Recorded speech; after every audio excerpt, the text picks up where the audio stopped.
Hey everyone. I was hoping that this topic would give up the ghost a long time ago and rest in peace and do away with the need to address it, but alas, it has not.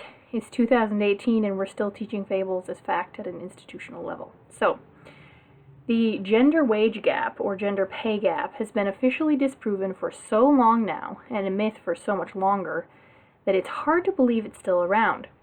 No serious economist will acknowledge it, but everyone from your teacher to your favorite celebrity to your news anchor will cite it as fact. Now, I'm not insulting anyone's intelligence here. I place blame squarely on the shoulders of those who are teaching and perpetuating this truly laughable feminist mantra, and on the laziness that has apparently prevented us as a society from doing just a little reading and research and using critical thought to discover for ourselves that it's inaccurate. So, I'm hoping that this video will be helpful to some. It is going to be my brief overview on why the wage gap is a myth, or more accurately, why it has nothing to do with sexism. So first of all, there is indeed a small gap between the amount of money earned by men as a whole and women as a whole. Women earn roughly 77 to 80 cents to the dollar. That gap, however, is not because men are paid more than women for doing the same jobs. If they were, what business in its right mind would hire males? Every company in existence would primarily hire women if they could indeed get away with paying them less for doing the exact same job. Businesses are about making money, but they cannot. That's been illegal since 1963 with the passage of the Equal Pay Act, and any employer who actually tries to pay a woman in the same position with the same experience and same hours less than a man just because she's a woman puts himself in a legally dangerous predicament. And again, why would he hire a man if a woman does just as great of a job and costs him less? This alone should disprove the whole joke altogether. But if logic alone doesn't suffice, let's look at some facts. The following jobs, just to name a few, contain 1% or less female workers: boilermakers, brick masonry, stone masonry, septic tank servicing, sewer pipe cleaners, and trash collectors. On the other hand, women make up 97% of preschool and kindergarten teachers, 80% of social workers, 82% of librarians, and 92% of dietitians and nutritionists. Now guess which list of jobs tend to have overall better pay? That's right, the ones most people don't want, which are physically demanding, disgusting, often extremely hazardous to health, requiring year-round exposure to the elements. They are paid more, as well they should be. It also turns out that, shockingly, the majority of women statistically don't want to clean sewer pipes and collect trash. As much as this may baffle the feminist brainwashed psyche, it's not actually the patriarchy or social programming shutting them out of the miserable yet more lucrative jobs. Many men don't love these jobs either, by the way, but they often take them because they love their families and they want to provide for them, and heaven only knows where we'd be as a society without these men. Female doctors earn only 64% of what male doctors earn. Before you cry misogyny, guess what? Only 16% of surgeons are women, whereas 50% of pediatricians are women. Surgeons have put in many more years of education and training than pediatricians, so this is the common sense reason that they earn higher pay. And it turns out that even women who pursue careers in traditionally male-dominated fields eventually realize they want to have children, and that, ghastly, they want to be the ones to raise them. Law firms, for example, can't seem to hold on to even their most promising female lawyers, because at some point, almost all of them leave to raise a family, something that they actually desire and choose to do. Similarly, married women who continue in their careers after having children still work less hours than their male counterparts, leaving the role of primary breadwinner to their husbands. Contrary to what you'll hear from, well, everyone, basic studies show that this is because they want to be a major part of their children's lives, not because they feel societal pressure to do so. On the contrary, today there is more feminist pressure than ever for women to somehow prove their worth by competing with men in the workplace, to contribute to society, as we say in that way, and moms who choose to bow out for a season while child-rearing are often derided for slowing women's progress and shamed with the accusation that they're freeloaders.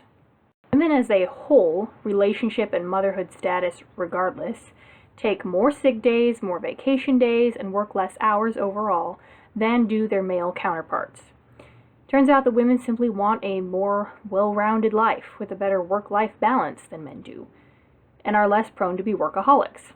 And there's nothing wrong with that, but obviously that's going to create a disparity in earnings. There are other factors to consider too, such as biological and psychological ones. For example, women are overall proven to be more agreeable than men.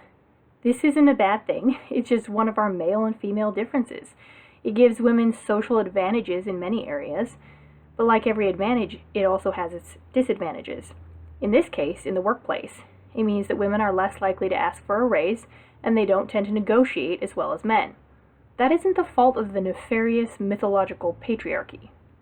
These reasons and so many more, not crammed into this video, are why women as a whole earn slightly less than men as a whole.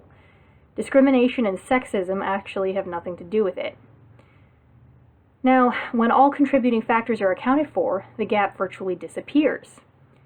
These days, women are primary breadwinners more than ever before, but when you consider that men are still primary breadwinners more often than women, this gap should really be larger.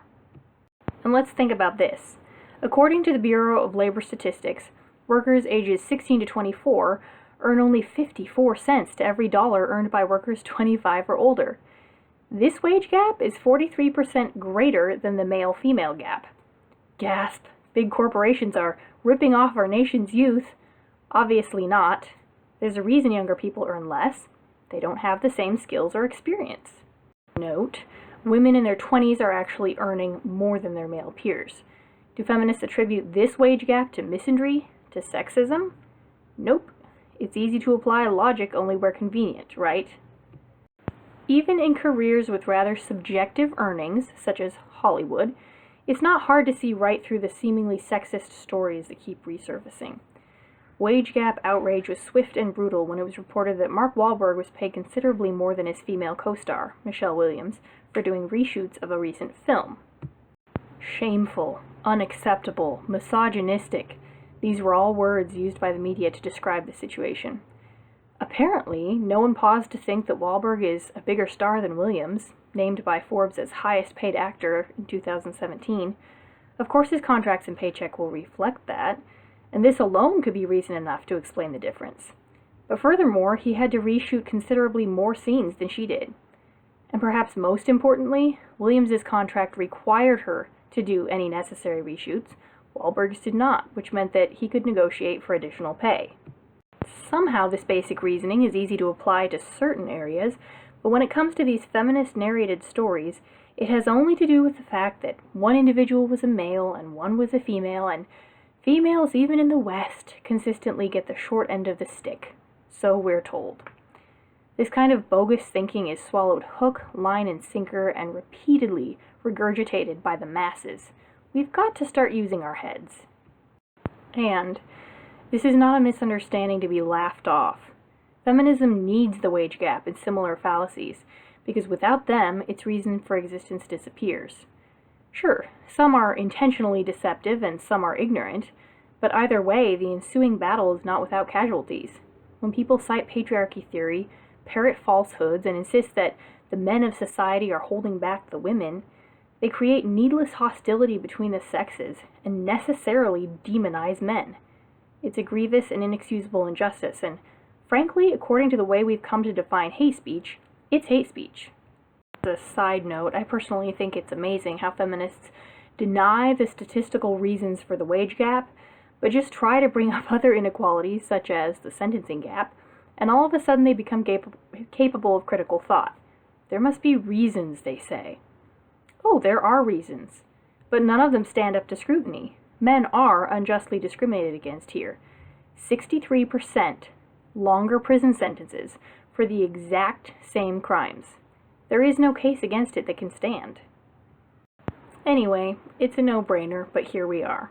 So when someone cites the wage gap, tell them it's a myth next time, and tell them why. Next week I plan to post a video explaining the history of women's suffrage. Spoiler alert, our culture at present has some very inaccurate ideas about the reasons that women in the past didn't vote. As always, you can find me, Christy0Misty, on Facebook and Instagram, or drop me an email at christy0misty@yahoo.com. As always, I deeply value your comments and your thoughts and your feedback. I always really appreciate that. So thank you to all of you who take the time to share them. Thank you for watching. Have a wonderful day, and I will see you next time.